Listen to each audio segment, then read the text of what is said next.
ਇਹ ਦੋ ਮੁੰਡੇ ਜਿਹੜੇ ਤੁਹਾਡੇ ਕੋਲ ਆਉਂਦੇ ਜਾਂਦੇ ਨੇ ਨਾ, ਮੈਂ ਬੜਾ ਪਰੇਸ਼ਾਨ ਹਾਂ। ਮੈਂ ਜਦੋਂ ਗਲੀ ਚ ਲੰਘਣਾ ਮੈਨੂੰ ਸਲਾਮ नहीं करते। तो बड़े अच्छे और बड़े खूबसूरत आदमी थे वो। मैंने उनसे कहा कि आप ज़्यादा परेशान हो गए, इतनी परेशानी वाली बात नहीं, इनको आपसे कोई अदावत नहीं, बस आप इतना आपने समझ लिया है कि सबको आपको ही सबकी जिम्मेदारी है, वो आपको सलाम करें। एक छोटी सी गुजारिश है, आज के बाद ये सलाम ना करें तो आप सलाम कर लिया करें। हाँ, अगर ये जवाब ना दें तो फिर शिकवा है, फिर शिकायत है कि मैंने सलाम किया, मेरे सलाम का जवाब। ये तो बिल्कुल रट्टा ही मुख्तलिफ है कि फलाने ने मुझे सलूट नहीं किया। भाई क्यों करते आप? अपने आप को क्या समझते? छोटों का अदब करना बनता है, चाहिए उनको वो सलाम करें, लेकिन किसी बड़े को रटा डाल के बैठने की इजाजत नहीं है। मेरे भाई, ये जो बोझ है ना तबीयत पे बहुत ज्यादा, और फिर उसका लाजमी नतीजा ये निकलता है। मैं आपको सादी बात अर्ज करता हूं, मैं एक बड़ा आम सा आदमी हूं। कल सुबह फजर की नमाज के बाद मैं घर से निकला था और मुसलसल ये 7वीं 8वीं जगह पे मैं हाजिर हूँ।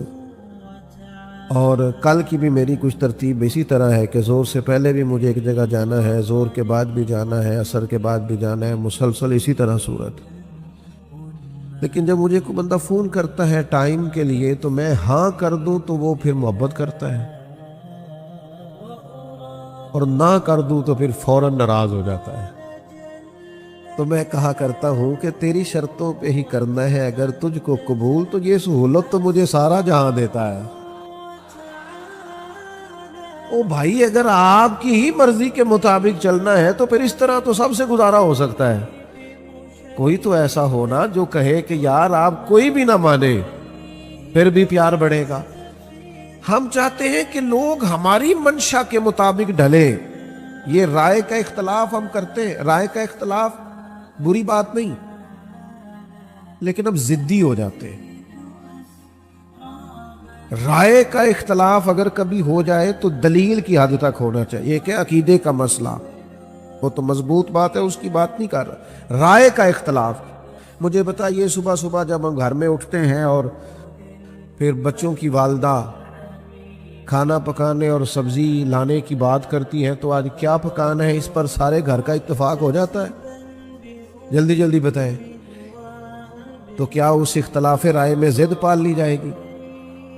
हमारे एक उस्ताद थे, तो जो तलबा फारिग होते ना इदारे से,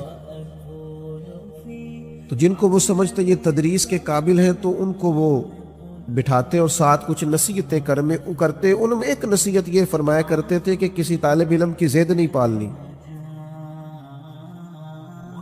तो हमारे साथियों ने पूछा कि हुजूर, शागिर्द की भी जिद होती है? फरमाया कभी वो शिकायत कर देता है ना कमेटी से या घर वालों से, तो उस्ताद को बुरा लग जाता है, फिर कई दफ़ा उसके बारे में दिल में बोझ बन जाता है। फरमाने लगे बाल बच्चों के मुस्तकबिल तबाह हो जाते हैं, इसलिए कि इदारों के असातिज़ा का उनके बारे में रवैया ठीक है। ये मेरी तरह के लोगों की बात है, बुजुर्गों की बात नहीं। जिद्दी हो जाते हैं हम। भाई, आपका किसी से इख्तलाफ हो गया राय का, उसको दलील तक रखे, दलील मिल गई, इख्तलाफ खत्म। फिर उलझाओ नहीं जिंदगी में, बहुत ज्यादा अपने आप को बना के रखना, अपनी खुद ब खुद शान बना लेना। मुझे फलानी बरादरी के बंदे ने पूछा नहीं, फलां कबीले का आदमी मेरी सलाह नहीं लेता, सलाह लेता है तो मानता क्यों नहीं? भाई, आपने क्यों अपने आप को इतना बड़ा कर लिया? आप क्यों अपनों से दूर हो गए? आप जिद में आके क्यों रिश्तों को तोड़ते चले जा रहे? हजरत फारूक आजम रदी अल्लाह ताला अन्हु जुमा पढ़ाने के लिए मस्जिद में तशरीफ लाए, मिंबर पे जलवा फिराज हुए। हजरत अबू अयूब अंसारी रदी अल्लाह ताला अन्हु ने जनाब फारूक आजम को बात करते ही शुरू करते ही अर्ज की, हुजूर